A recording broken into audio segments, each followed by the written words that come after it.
Ce mardi 28 février 2017 sonne comme un tournant décisif de l'histoire du football guinéen. Les 65 membres statutaires éluront au cours d'une assemblée générale élective un nouveau bureau exécutif de la Fédération guinéenne de football. Plusieurs mois après la mise en place du comité de normalisation qui a assuré l'intérim. Un congrès électif au goût plutôt électrique vu l'ossature des candidats qui vont se disputer le poste de président de l'instance. Un poste qui avait été déjà occupé dans le passé, d'abord par l'honorable Famara Kamara, Dr Baba Sako, ensuite par Aboubakar Bruno Bangoura, avant Salifou Kamara Supervé qui est à nouveau candidat à sa propre succession.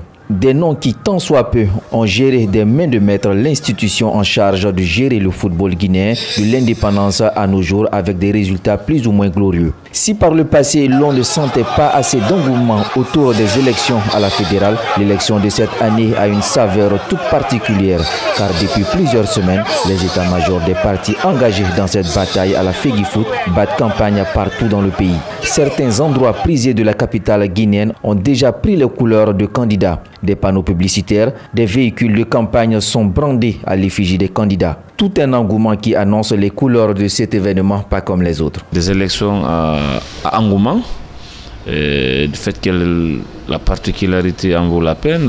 Nous sommes, il y a près d'une année, on était dans une situation de crise très profonde. Ce n'est pas des élections traditionnelles comme toutes les autres élections.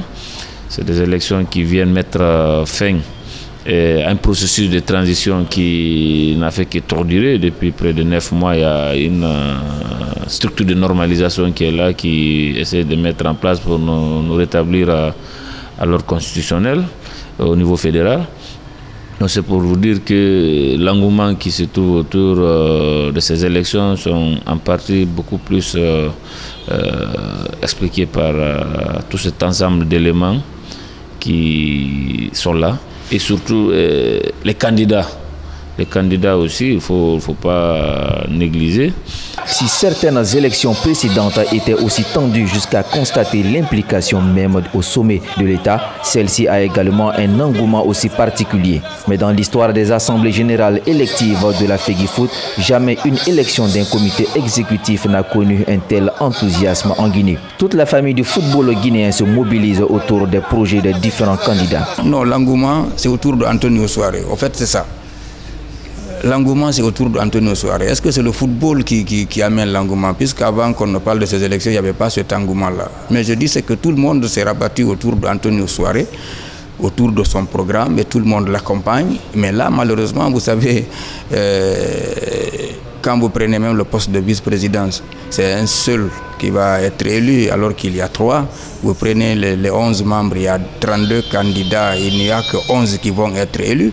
Donc tout le monde aujourd'hui tourne autour d'Antonio et pense peut-être qu'en étant autour de lui ou en parlant au nom d'Antonio ou en je